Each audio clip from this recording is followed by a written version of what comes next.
গতকাল ৬ সেপ্টেম্বর জুমাবার বিকাল ৩টায় চট্টগ্রাম দক্ষিণ জেলা অধীনস্থ সাংগঠনিক ইউনিট উত্তর সাতকানিয়ার পুরানগড় ইউনিয়ন বিএনপির কর্মী সমাবেশে বিএনপি নেতা মোহাম্মদ জসিমউদ্দিনের সভাপতিত্বে স্বেচ্ছাসেবক দলের সদস্য সচিব ওবায়দুল আরাফাত ও যুবদল নেতা মোহাম্মদ ইসমাইল উদ্দিনের সঞ্চালনায় পুরানগড় শাহ শরফুদ্দিন উচ্চ বিদ্যালয় মাঠে অনুষ্ঠিত হয়। সমাবেশে প্রধান অতিথি ছিলেন আরাফাত রহমান কোকো স্মৃতি সংসদ কেন্দ্রীয় কমিটির সাধারণ সম্পাদক ও উত্তর সাতকানিয়া বিএনপি নেতা শফিকুল ইসলাম রাহি। অন্যান্যদের মধ্যে বক্তব্য রাখেন বিএনপি নেতা নাসির উদ্দিন, মোহাম্মদ আবু সৈয়দ, শামসুল ইসলাম, বাবলু মেম্বার, আব্দুর রহিম সহ অন্যান্য নেতৃবৃন্দ।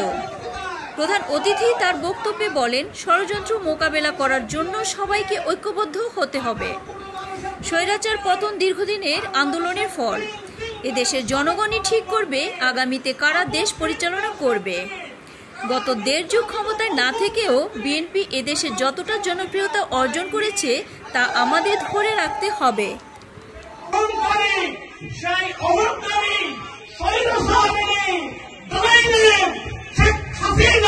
তুমি পালিয়েছ,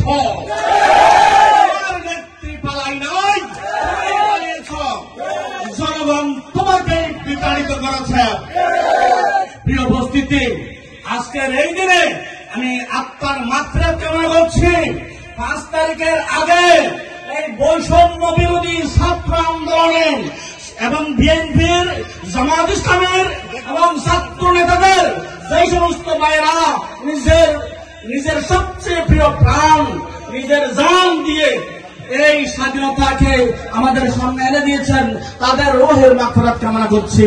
সাথে সাথে সুস্থতা কামনা করছি। যারা এই বৈষম্য বিরোধী ছাত্র আন্দোলন করতে গিয়ে হাত হারিয়েছেন, পা হারিয়েছেন, চোখ হারিয়েছেন, অঙ্গহানি হয়েছেন, এখনো হাসপাতালের বেডে শুয়ে কষ্টে দিনাতিপাত করছেন, সেই সমস্ত আহত ভাইদের সুস্থতা কামনা করছি। প্রিয় উপস্থিতি, আমি একটা কথা বলি, আওয়ামী লীগ যেটা করেছে আমাদের সেটা করা যাবে না।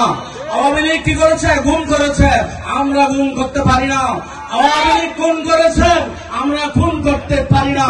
আওয়ামী লীগ মামলা দিয়েছে অন্যভাবে, কোনো ঘটনাই ঘটেনি। আর এইরকম ঘটনা মিথ্যা নাটক সাজিয়ে মামলা দিয়েছে, আমরা কোনো মিথ্যা মামলা দিব না। আওয়ামী লীগ যেটা করছে আমরা যদি সেটা করি, তাহলে আওয়ামী লীগ এবং আমাদের ভিতরে তফাৎ কি?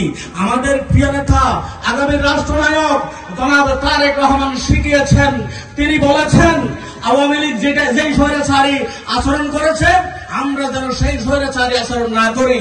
আমরা কথায় কথায় বলি আমরা রাজনীতি করি মানুষের জন্য, আমরা রাজনীতি করি সমাজের জন্য, আমরা রাজনীতি করি গরিব দুঃখী মানুষের